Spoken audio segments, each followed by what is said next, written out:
What's up, everybody? Jensen Cummings here. Thank you as always for tuning in. Talking growing into new markets with Eric Davies of Puff Truck Pizza. One of the things I want to talk about is it's interesting going in a new market. And we've talked about this with Eric, that he had to really sometimes slow down a little bit and recognize that Elburn, Illinois was not Chicago specifically, and how he cultivated community there. And so you really build those deep roots there.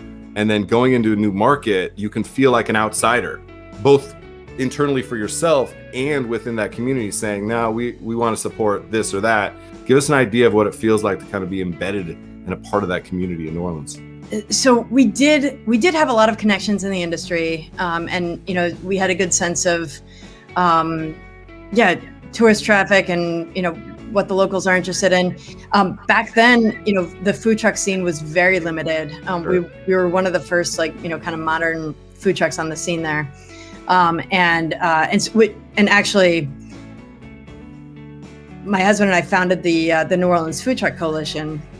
We did that because the food truck laws back then in New Orleans were very outdated. Eric, I think this is interesting for you because if you're going into a new market like this, I think you're going to run into legality issues with some of the regulations and statutes in that. So this makes a lot of sense. Yeah, basically, so he was managing everything. We also had, our kitchen manager, Sandra, who we were able to trust to just continue to cook everything the way that it's supposed to be.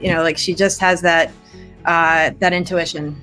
Yeah, we weren't on site to taste everything and make sure that everything was, was the way it's supposed to be. But we knew and trusted that, everything that she was making was, on brand and delicious and perfect. So yeah, between, Sandra and Joe are just kind of our dream team. Yeah, you have got to find your Sandra and your Joe.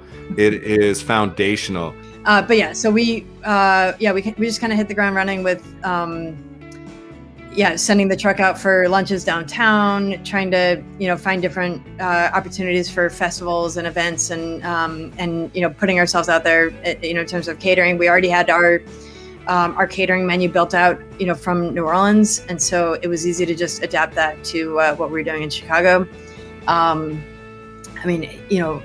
It's still the case that our two catering menus vary. I think it's sales tax. The rates are slightly different, and then just a couple of minor tweaks. Our seafood option in Chicago is fish. In New Orleans, it's shrimp.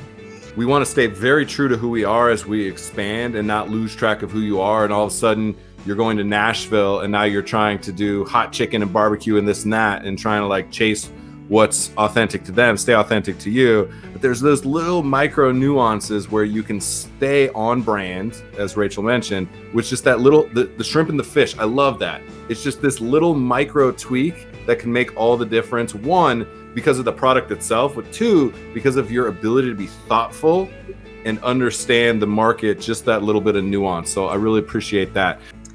With Joe, we gave him a salary as well as a 10% cut, Okay. which we felt it was a 10% of the profits. We felt like that, and that motivated him to watch the bottom line, because he had, he had a vested interest in making sure that that not only did we perform well as far as revenue, but also that he was watching the expenditures and whatnot. The 10% of the net, I think, is a good way to go about it. It's not necessarily they have skin in the game. They do have that vested interest, even though they may not have the stake in the business. You can look at that being long-term. I do think you have to give somebody that additional incentive to be able to have them really run the business and feel like it's their business, because they're driving themselves, their productivity towards something.